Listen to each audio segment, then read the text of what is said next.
state and spell your full name? My full name, Reginald Guy McCaskie. That is McCaskie. Thank you. Guy, welcome this morning. Let's start, since you're a founding member of Western Field Ornithology, let's start a little bit about California field ornithologists. When, how, and where did you meet the co-founders, Alan and Jean Craig?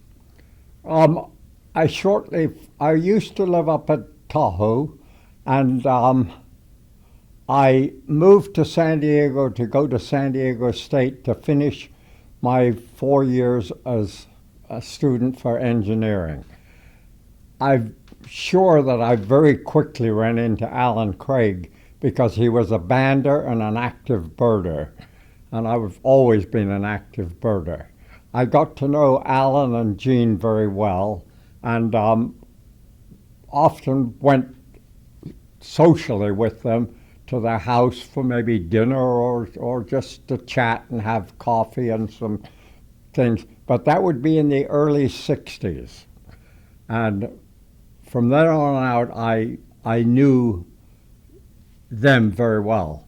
Alan was an active bander, and his neighbor was also a bander, and down the hill from him was Ginger Coffin, who was also a bander. So I got to know the banders there, and Ginger more than the neighbor, who was called Bunny as far as I know. And from that point on, somewhere when Pierre de Villiers got his degree from Belgium to come over to UCSD to study in something like nuclear physics or something remotely far from bird watching. He was an active and very more interested in birding than he was in nuclear physics. And he undoubtedly got in touch with, through Audubon probably, as to who were the active birders in the local area.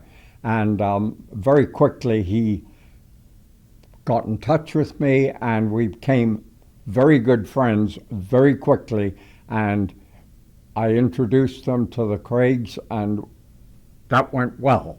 So at this point we had Alan and Jean, myself and Pierre, and Ginger Johnson, as she was called then. I think it was Ginger Johnson or Ginger Coffin, I forget. And somewhere along the line, Cliff Lyons, who was still an active birder, would often be with me birding, and he sort of joined in with this social group. So there was it sort of ended up, there was a sort of a social group of 6 of us that would, most of 6, that would have coffee, tea, something probably about once a week at the Craig's house on Point Loma, Torrento Drive. And we would discuss whether we were going to go for the next field trip or what we were seeing and this, that, and the other. And invariably the question always came up, ornithologists ignore everything that bird watchers do because we never documented anything, or that's the way they thought. And Pierre and myself were familiar with rarities committees in Europe and Britain, and knew that site records were validated by people who documented them in a manner, and that those documentations were reviewed by a group of people known as the rarities committees in both Britain and Belgium. And it sort of kept coming up in the conversations at these social meetings. And eventually it became a primary thing. Could we ever do this in California? Could we form a rarities committee in California and have a peer review system. It would mean we'd have to have a panel for people to look at the documentation. And we also were aware that, as in Britain and Europe, these reports by these rarities committees were published in a journal. In Britain, it was British Birds. I forget what it was in Belgium, but nonetheless, they had a similar type journal. And so we were, in the back of our minds, we knew that if it was ever going to exist, there would have to be a rarities committee with selected quality birders who would review documentation. We'd have to rely on observers to document things rather than just say they saw it. They'd need to have written descriptions of the birds. And that documentation would have to be peer reviewed by a committee, a group of members. So this was sort of in the fog in the mid to late 60s. We were sort of looking at this sort of stuff. And it got more and more serious as time went along. And eventually, we concluded we ought to find out whether this is more than just the six of us here. Let's see how other people in the state think about it. I was an active birder and birded a lot throughout the state, so I knew most of the quality birders throughout the state, Humboldt and Sacramento and San Francisco.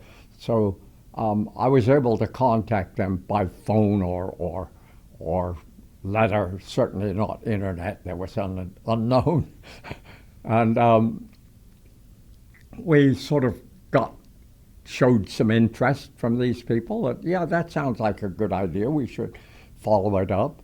And eventually, we concluded that a meeting should be held to find out exactly how serious people were. That meeting was held in Monterey by Alan Baldrige, and I'd have to look at my date here, but hang on a second. The date of that meeting was the 9th of October, 1967. We had a full day's meeting in his house, at which point we concluded that yes, there was enough interest from the top birders throughout the state that this should be done. We concluded that we'd have to come up with a committee of so many people, we weren't sure then, and that we'd have to have a journal. And we figured that journal would have to be called California Birds, and that we'd have to have a journal that would not only have the reports from the Rarities Committee once a year, but would have other articles in it that were of interest to birdwatchers throughout the state. And we were also very familiar with the fact that nobody was going to write an article for a journal that didn't exist. So we were left with the problem of having to write the articles. Fortunately, Pierre was very good at this stuff, and he had some friends in Europe who were able to come up with some papers that pertained to California, like the identification of common and Arctic tern, how you tell them apart, that type of paper, which would have been of interest of anybody in those days, since that information wasn't in field guides. So that's basically how it got started, was at that meeting on that day. And from there on out, we had to contact people throughout the state and find out whether we could come up with enough funds to make the journal number one, the first volume, go through.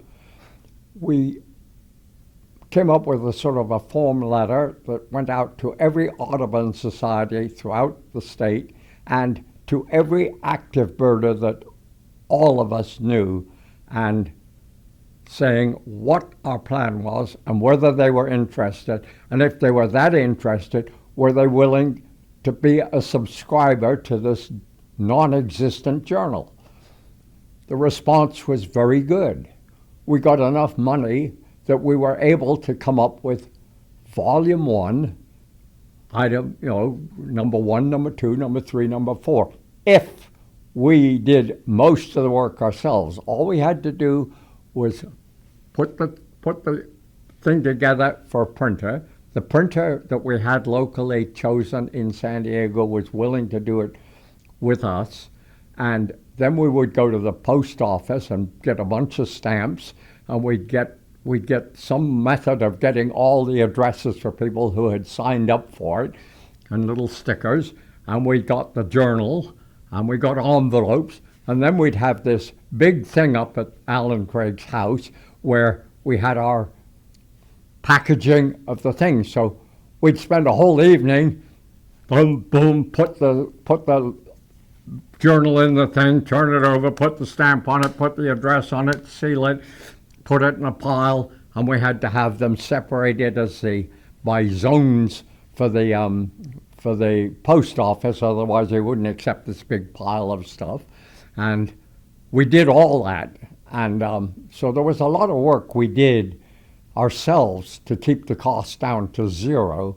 And we sent out journal number 1, which happened to be issue number 1, which happened to have the sort of the functioning of how we envisioned the Rarities Committee would work.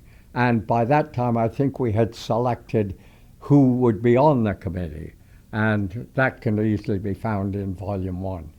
And so we actually put together and sent out volume 1, number 2, number 3, and number 4 with articles in it that were of interest to birders. And instead of people saying, this is a bunch of junk, let's throw it away, they apparently told friends and said, you ought to join up with this thing. This is a very different thing. And we got more and more and more members as we went along.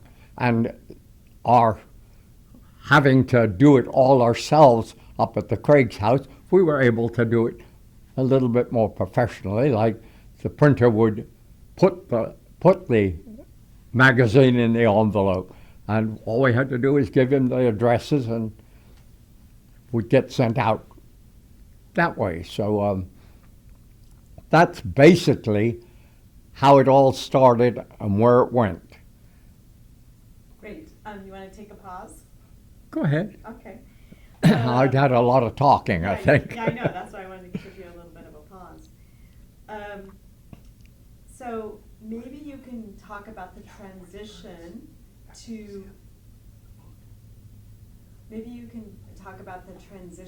to Western field ornithologists from the early, like at what point did that happen? The transition from California birds to Western birds, I'm not sure exactly when that happened, but that would be easily tracked down by looking at it. What happened was we were getting more and more interest from people outside the state.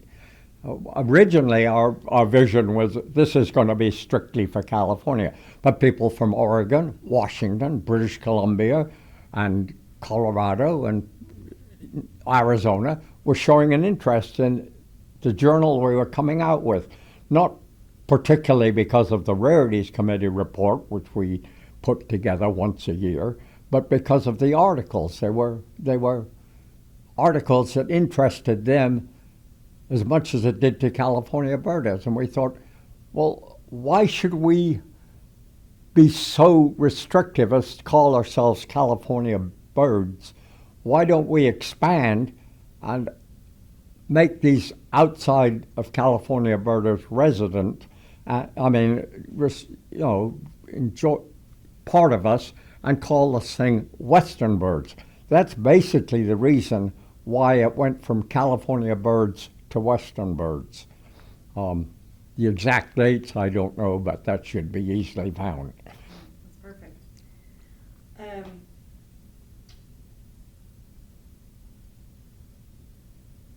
Just give me a minute, because you've answered a lot of the questions that we had.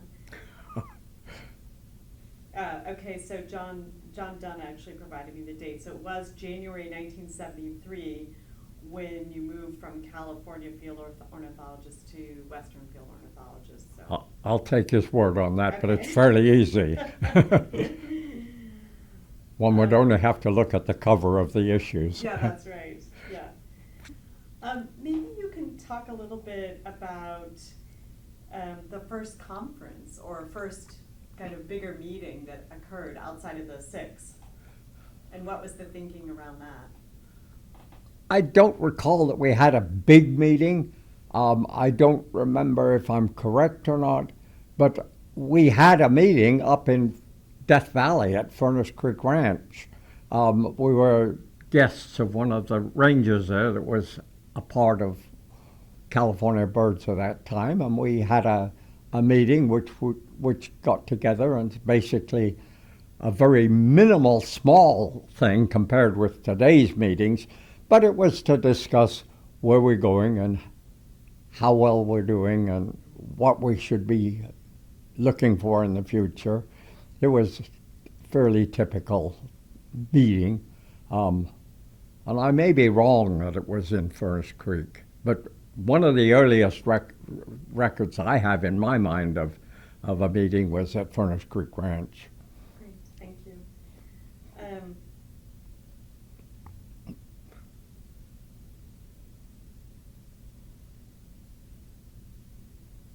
So I know you and you've shared a lot of wonderful stories about your experience with California birds and Western birds and WFO. Is there a special story or two that you'd like to share? Because I know we talked about a few yesterday, but I know you have a lot of good ones, so you pick. I don't have any particular one. I do think it's good to keep in mind that the logo that we have on our journal, which is the Sabin's gull, that we followed the format of British birds in that they have a red grouse on every issue of their journal. Is a red picture of a red grouse up in the corner, and so we determined that we should have a similar type logo, and that would be the Sabin's gull. Well, that Sabin's gull was drawn by Ginger Coffran, and it was drawn from a bird that we actually saw on the freeway out by El Central. We were going on a trip to Texas hoping to see a Wrangler's Oriole in Big Bend, and then going on over to the coast to look at some of the specialties on the coast of Texas on one of these July 4th long weekends. And as we left San Diego early enough that it was still light when we made it into the Imperial Valley. We were driving towards El Central, and this black and white and gray bird jumped off the freeway in front of our car. And I said, my God, it's a Sabin's gull, a bird that belongs in the ocean, doesn't belong in the desert at all. And Ginger thought that was incredible. I think it was Cliff Lyons, myself, and Ginger were in the car. And Ginger made a little sketch of the Sabin's gull. And I looked at it, I thought it was great. It looked beautiful. Great picture of a Sabin's gull. She was very talented. And when it came around to what logo would we have, we were doing black and white, so it had to be a black and white bird. And I said, well, Ginger's got a neat picture of a Sabin's gull that actually existed. And the small group that was there making these decisions said, that's great, let's use it. And so from that day on, from the cover of the issue number 1 all the way to the most recent issue has always had that Sabin's gull on it. And that is our logo. It's on everything that we own, right there. So that's a story that I would love to see stay in eternity. It certainly is something that Ginger should be remembered for. It was her Sabin's gull, and it remains with us. It should keep people, bring back memory of a person who spent almost her entire life after we started Western Birds devoted to getting the journal out and being a part of the organization. So there you go.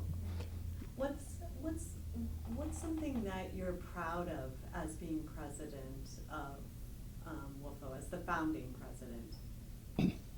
That we actually got a rarities committee going. I was much more involved, much more concerned about the formation and running of a rarities committee than I was in the running of a journal. I knew that we had to have a journal to make this thing go. You just don't do it without a journal. But the journal, yes, I've had to write a lot of articles to fill up space in the journal, and that was always fun. But my most extreme interest was in making this rarities committee run. So between myself and Pierre, we'd find out how the rules were written in Europe, what it took. So we'd have X number of people. How many of those people have to vote yes to have a record accepted? What requirements were needed to make documentation? So we had to get all this information out. Yes, when you see a bird, we're interested in exactly what it looked like. You've got to describe this bird. I'm not interested in that it's just a pretty bird looks like a picture in the field guide.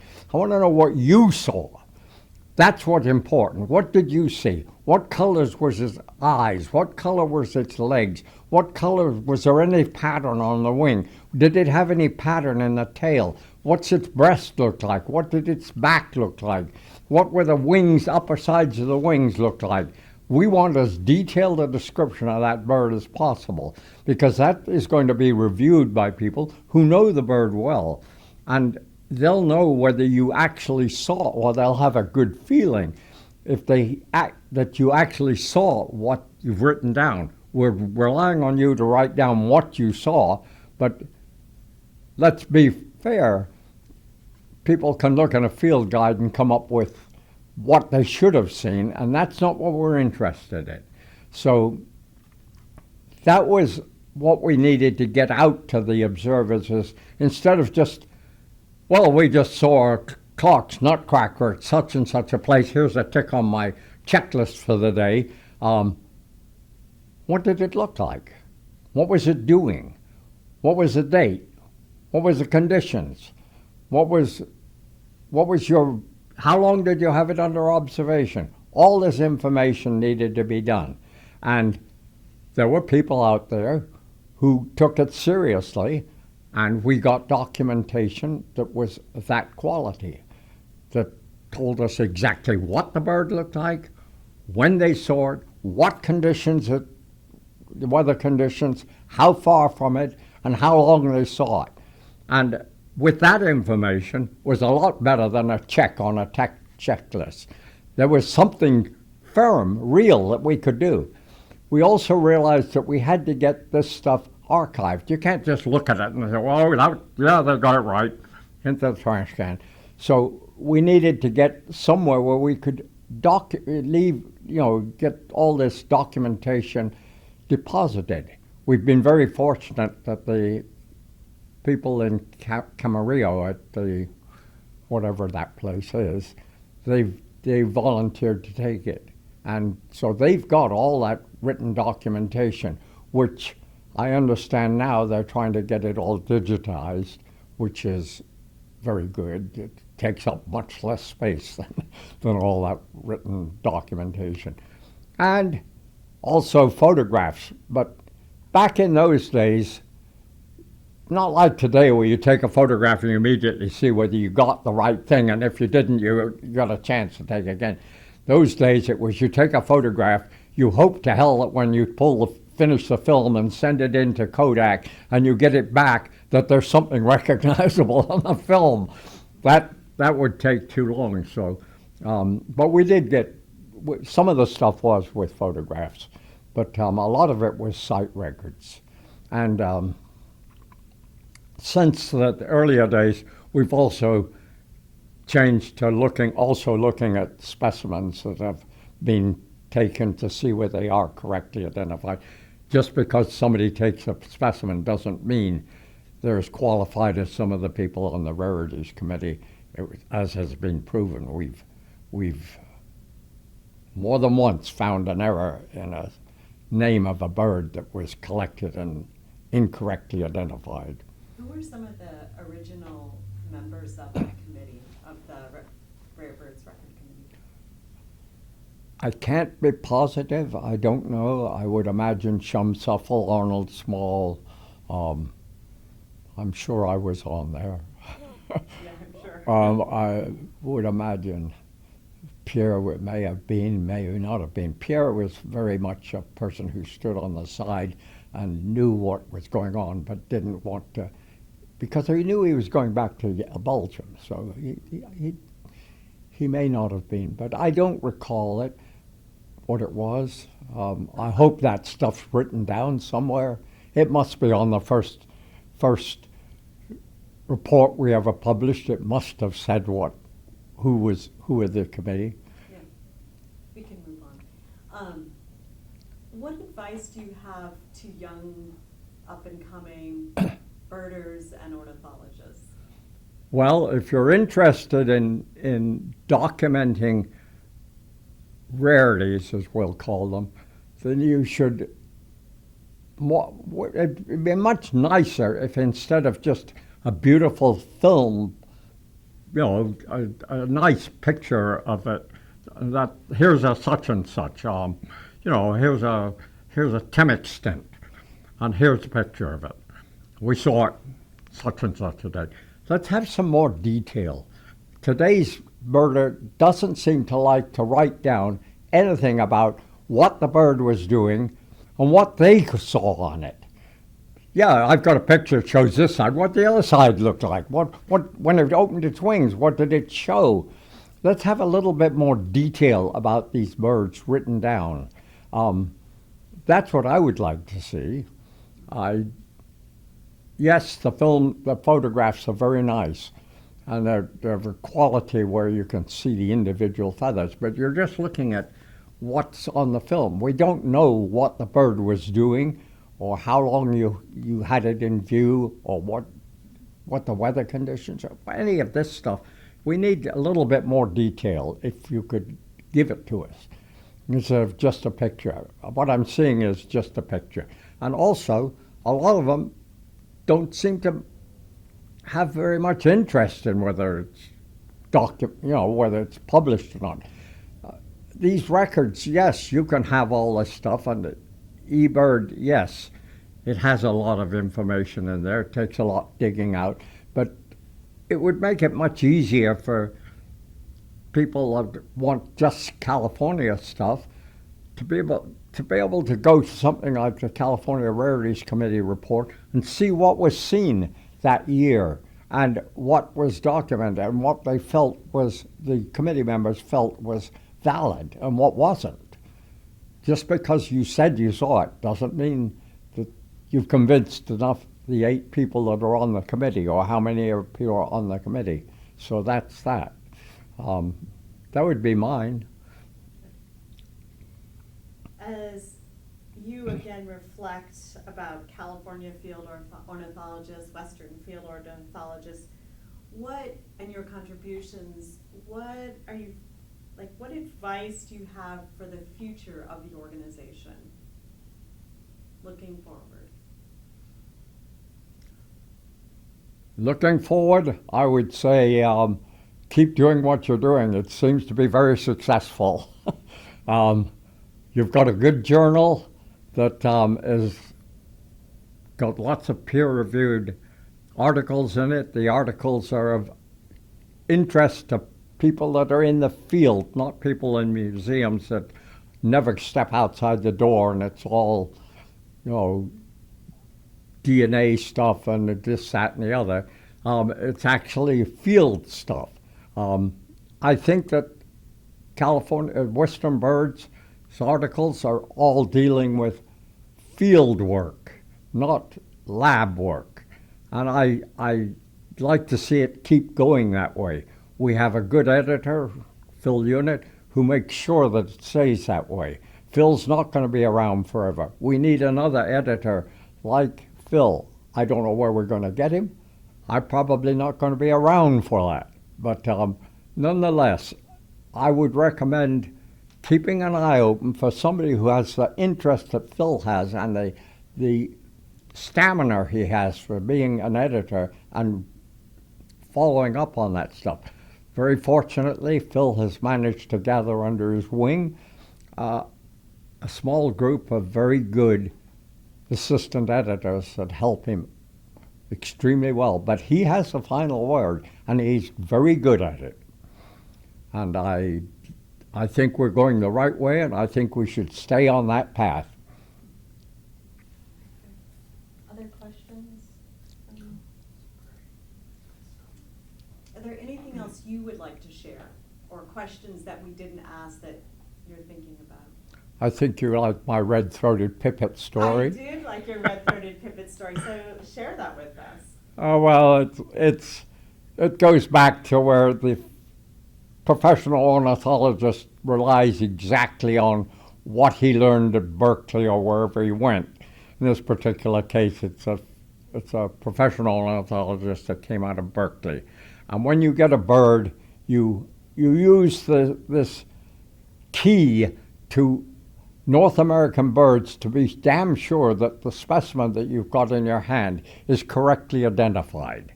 So I, at that point, was collecting birds for the museum, and I collected the first record for California of a red-throated pipit, which happens to be a bird that breeds in Siberia and normally winters in Asia or Africa.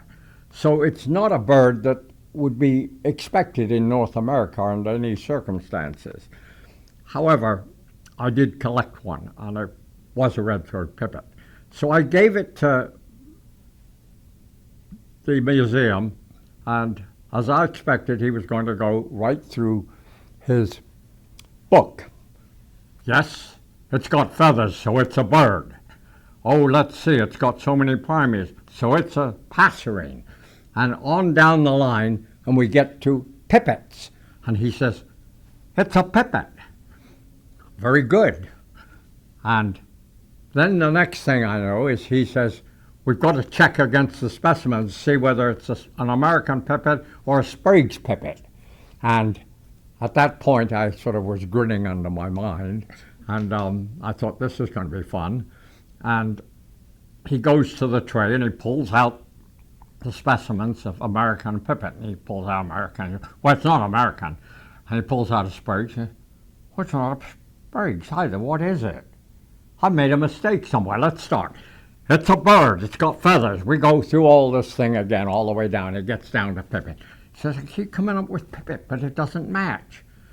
I looked him in the face. I said, it's a Siberian bird. It doesn't occur in your book.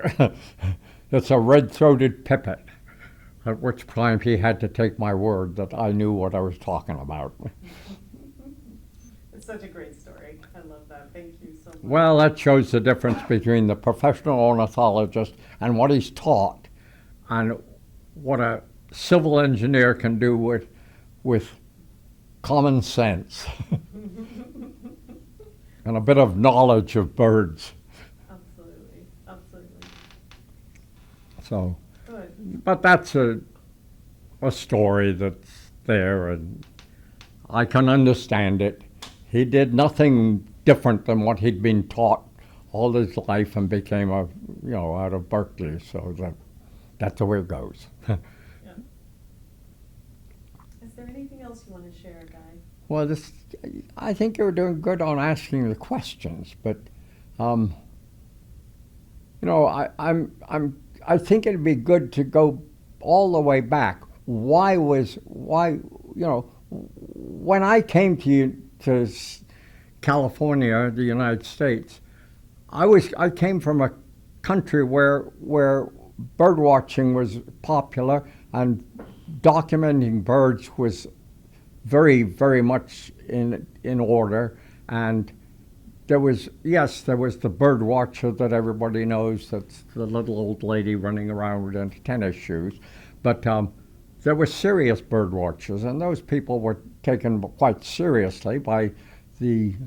There wasn't a professional thing, but they were respected as people who were good ornithologists. And I came to this country, and it was very clear fairly quickly that there was a group called the professional ornithologists, which were museum people, and they dealt with their own thing, and they published in their own journals, which was the Condor and the Auk, and that California had a big book that was written by professional ornithologists called Grinnell and Miller, the Status and Distribution of Birds of California, published in 1944, that listed every bird that they were familiar with that had been documented in California. And from that point on, there were editions published in the journal, the Condor or the Auk, but they were all based on specimens, not something like a site record. The bird watchers had Audubon Field Notes, which basically was a little journal, and it would list what people said they saw without any documentation, and for damn good reason. The professionals ignored what was in Audubon Field Notes, and the bird watchers really didn't know how to communicate with the professionals, and that had to be broken down. There had to be a breakdown between these two. We had to break the ice, and fortunately Pierre was very good, and I had enough nerve to talk to professional ornithologists, and Joseph Gell, who was a professional ornithologist, became a friend of mine, and because I would collect birds for him and get them correct every time, I could go out there and shoot a bird and say, here's a black-polled warbler, I don't think there's any record for California. And he'd go through real quick and he'd say, yes, it's a black-polled warbler, and make a specimen and be marked, and they're in the museum in San Diego. But he helped greatly that he was a professional ornithologist.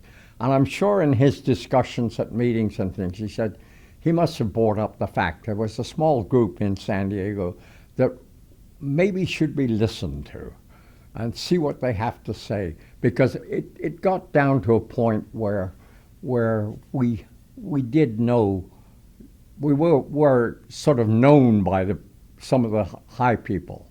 I know that under the Condor, for instance, I was getting the Condor because I liked it. It had articles in it that I could relate to.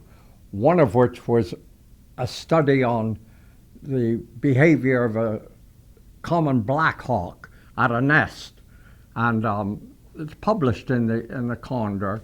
And this ornithologist had seen the pair mating, building the nest, laying the eggs, hatching the young, fledging the young, and published all this information of how long it took and what happened and everything else in the Condor under the behavior of a nesting pair of black hawks. And they had photographs of the birds coming to and from the nest. And I opened up the journal, I looked, and I said, oh, they've got a zone-tailed hawk. And I looked, wait a minute, black hawk, what are they talking about? And I thought, this is ridiculous. And I walked into Ned Johnson's office up at Berkeley with the journal in hand, and I said, Ned, this is a zone-tailed hawk, and it's published in your journal, which is peer-reviewed. And he said, what do you mean? And I said, well, look at the pictures. I said, look at the tail pattern, look at the size of the bird, look at the amount of yellow in the lower, look at the length of the tail. They're all wrong for a black hawk. They're all perfect for a zone-tailed hawk. And he looked and he listened to me. He said, you're right. And he was very embarrassed because he was an editor of the Condor. And he said, we've got to be much more careful. I think it's worth listening to you. So that may have broken the ice a little. That's another wonderful story. Do you want to have a sip of water? Or Yeah, it's up to you. It's fine. I'm fine, well, but I'm just checking, take a breath and. well, I don't know what else I can do. Well, I don't know if there's anything, I just wanted you to just take a pause and see if there's any other story you want. I think we have good. Would you like some wine? Good. No, I'm fine. Okay. We've got a lot, yeah, but I mean, it's, the stories are great, and I mean, just for documentation purposes, even if it doesn't make the video, Yeah. it's great to have. It is. So it's up to you, if you have a few more stories you want I to d- share, or if you feel, I you want to look at your notes, that's No, I fine. don't need to look at my notes. I thought I'd share with you the, you know, So many. what little I've got. Yeah, the story that I love. This is also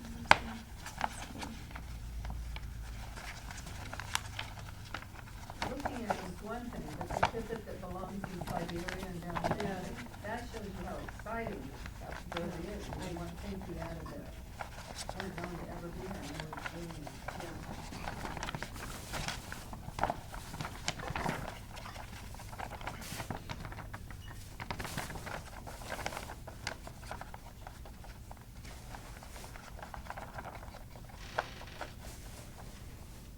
Want some help? I think there is only, it's. There's two pieces there, but what I wanted to show you was the see, there's the logo there, the letter, Sounds like a but good nonetheless, you can see where Western Birds now has the logo on it, and all you have to do is look at British Birds and say, well, they did the same thing. And you can go all the way back to the beginning of British Birds, and they had red grouse on it. And you can go all the way back to the #1 on California Birds, to Western Birds, a Savin skull on it. Oh, yeah. I loved your story about the Savin skull. I did not know that, so Well- it's nice to have that recorded. I Good. really appreciate that story. And I think it'll be a great story to write up, so that others know it too. It should be known. Yeah. It should be well known, Yeah. because Ginger deserves that. Yeah, she does. She's not around to push it anymore, though. Exactly. She would never push it. No, I know, That was not her nature. yeah. But that's what happened, and I fortunately was driving the I know, car that's such a great when story. she and we had that bird fly off the freeway. So Cliff Lyons and myself and her were heading for Texas. That was a nice start for the trip. This sounds like a good start. Good. I mean, I'm good with where we are. Therese, did you have any other ideas or thoughts?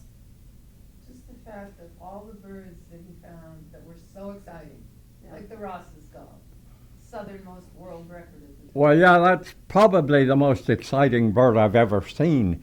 Was a Ross's gull. I was, as I regularly did, I birded the south end of the Salton Sea. And on a Friday in the afternoon, I was just driving back out along the shoreline, and I saw a small gull actively feeding on some wet area of mud. And I looked at it quickly, and I thought, well, that's a Ross's gull. And I said, wait a minute, I'm in California. There's no record of a Ross's gull this far south anywhere in the world. And it's certainly not going to be a Ross's gull. It's got to be a little gull. I've blown it. And then I looked at it again. I said, I can't make it into anything other than a Ross's gull. It's an adult Ross's gull. What's it doing down here this far south? And so I very quickly realized that was right. It was a Ross's gull. And I very quickly called my friend Ken Curlin in El Central. I said, Ken, you got to get up here with your camera, because I never had a camera.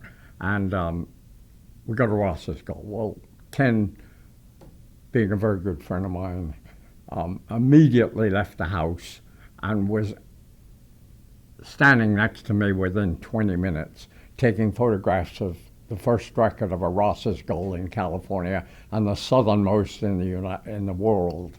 And so that was pretty exciting to get a bird that rare, that significant. And Ross's gull has always been a sort of a fanciful bird for all bird watchers because they're confined to the high Arctic of Russia, where you and I are never going to go. That's where they nest. And fortunately, I put the news out immediately that I had a Ross's gull there. And the next morning, I'd gone home and got Therese, and the next morning we came up to where the bird was. It was almost difficult to find a parking place. And fortunately, the bird was still being very cooperative, and everybody that was there got to see and or photograph the Ross's gull being very cooperative, as it had been Friday afternoon. And again, on Sunday morning, it was very cooperative for the first hour, and then it got up and it flew around the back of the island. And my own gut reaction is that there was a peregrine there that took it, because it was never seen again. So anybody who came after that first hour was left with we don't know where it went. But anyway, that was probably the most exciting bird I've ever found, merely because of its rarity and its location. Thanks. I'm good. Jake, any? No, all good. Guy, you did phenomenal. Yeah. Yeah, thank you so much. We can't thank you enough. I'll leave you my notes. Yeah, that'd be great. Overall,